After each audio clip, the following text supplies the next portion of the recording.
इथं माझ्याकडे अर्जंट साड्या 2 ब्लाउज शिवण्यासाठी आलेल्या आहेत. तर मी एक इथं कटिंग करून घेतले. तर ही साडी आहे आणि ह्या साडीतला मी ब्लाउज इथं कटिंग करून घेतलाय शिवण्यासाठी आणि तो दुसरा आहे तो त्याचं अस्तर नाही आहे म्हणून त्याला ठेवून दिलंय. तर ही मार्जिंगचा ब्लाउज आहे त्यांचा ज्या कस्टमरचा आहे. तर मी इथं सुरुवात करते आपल्या लक्ष्मीच्या पाया पडून सुरुवात करते कामाला. सकाळचे रुटीन आहे. सर्वांना गुड मॉर्निंग, शुभ सकाळ सर्वांना. तर आजचा दिवस खूप छान जावं सर्वांना. तर आज आहे मंगळवार, मंगळवारचा उपवास पण आहे आणि सकाळी सकाळी मग मला स्वयंपाक वगैरे काही जास्त नव्हतं, फक्त शाबू बनवला आणि आता इथं मी लगेचच स्टिचिंगला घेतलंय शिवायला. कारण खूप ब्लाऊज आलेले आहेत ताईंनो, खूपच म्हणजे खूप एकाचे 15-15, 20-20 ब्लाऊज आलेले आहेत. तर कुठलं आराम करायला आणि कुठलं काय करायला.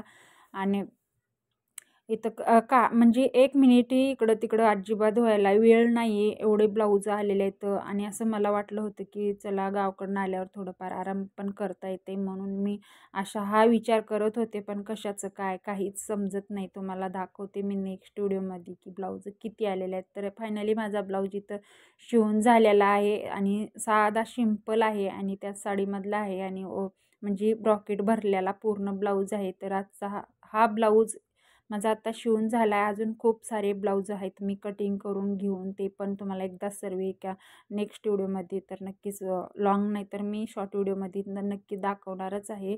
तर आजचा हा व्हिडिओ आणि हा ब्लाऊज तुम्हाला कसा वाटला आणि आजचा ब्लॉग तुम्हाला मिनी ब्लॉग कसा वाटला ते नक्कीच मला कमेंटमध्ये सांगा. भेटू नेक्स्ट व्हिडिओमध्ये. बाय.